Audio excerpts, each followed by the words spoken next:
শীত পড়তে না পড়তেই গজলডোবায় তিস্তা ব্যারাজে পরিযায়ী পাখির আনাগোনা শুরু হয়। তবে এবছর এখনও তেমন পরিমাণে দেখা মিলছে না পরিযায়ী পাখিদের। পাশাপাশি মুখভার নৌকা বিহারের নৌকা চালকদের। পরিযায়ী পাখির মতোই পর্যটকদেরও দেখা নেই গাজলডোবায়।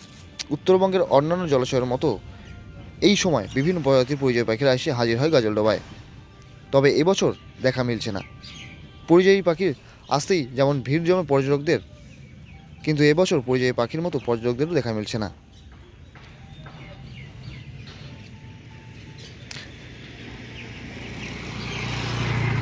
মুখ্যমন্ত্রী মমতা বন্দ্যোপাধ্যায়ের স্বপ্নের প্রকল্প ভোরের আলো।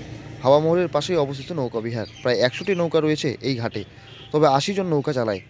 3 মাস ধরে 30টি নৌকা প্রত্যেক দিনই চলছে। হুগলাপাতার ফরেস্টের ভিতর দিয়ে 1.5 কিলোমিটার নৌকা বিহার করলে নেয় 100 টাকা, 3 কিলোমিটার 200 টাকা। তবে দিনের শেষে দেখা যাচ্ছে সারাদিনে ভাগে পাচ্ছে এক একজন 25 টাকা করে। তবে এইভাবে সংসার চালানো খুবই অসুবিধা হচ্ছে বলে এমনটাই জানিয়েছে স্থানীয় নৌকা চালকরা।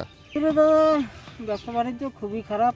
পরিযায়ী টুরিস্টও যেমন কম, পরিযায়ী পাখিও এবছরে খুবই কম। এখন কি পরিযায়ী পাখি আসছে? পরিযায়ী পাখি আসছে, মানে অন্য বছরের তুলনায় এবছরে খুবই কম, কারণ গরম প্রচণ্ড, এখনও ঠান্ডা হয়নি। তো ডিসেম্বরের 15 তারিখ আশা করা যায় একটু ঠান্ডা হবে, তখন হয়তো পরিযায়ী পাখি আসবে। আর সেই সময় পর্যটকও বাড়বে। হ্যাঁ, তখন পর্যটকও বাড়বে। এখন এমনিতেও পরীক্ষা চলছে, তো সেই বিধায় পর্যটকও কিছু কম। আচ্ছা, কত টাকা করে নিচ্ছে? এখন বর্তমানে দুটো রাউন্ড আছে আমাদের। একটা হচ্ছে আপ ডাউন 1.5 কিলোমিটার, একটা আছে 3 কিলোমিটার। যেটা আপ ডাউন 1.5 কিলোমিটার এটা একজনের জন্য 100 টাকা, আর যেটা 3 কিলোমিটার একজনের জন্য 200 টাকা। 200 টাকা। এখন কতগুলো নৌকো চলে প্রতিদিন?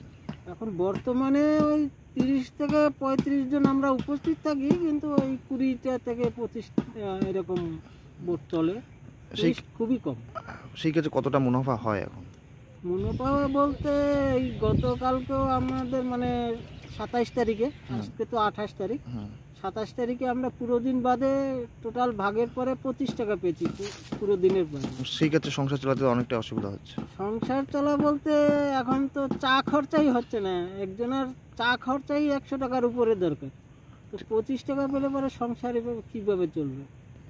অনেকটাই সমস্যার মধ্যেই আছে। অনেকটাই সমস্যা। কি হলে সুবিধা হয়? সরকার তরফ থেকে কোনো সহযোগিতা করছে? সরকার তরফ থেকে তো কিছুদিন আগে, মানে তাও 10 বছর আগে কয়েকটা বোর্ড দিয়েছিল, তাও সবাইকে না, 2-1 জনকে।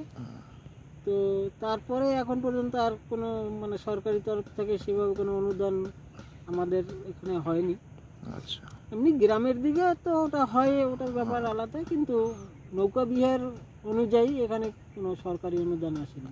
আপনি এখানকারই বাসিন্দা? হ্যাঁ, এখানকারই বাসিন্দা। কি নাম আছে আপনার? আমার নাম মানব।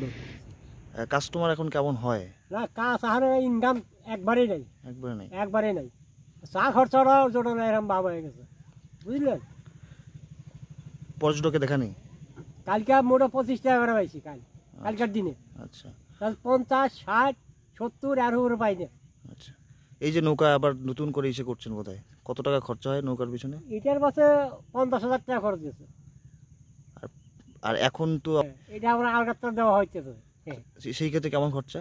আলগাত্তর কিনে তো এটা মোটামুটি 2,000 টাকা। 2,000 টাকা। হ্যাঁ। কি নাম আছে আপনার? আমার নাম হলো সিদ্ধেশ্বর মালো।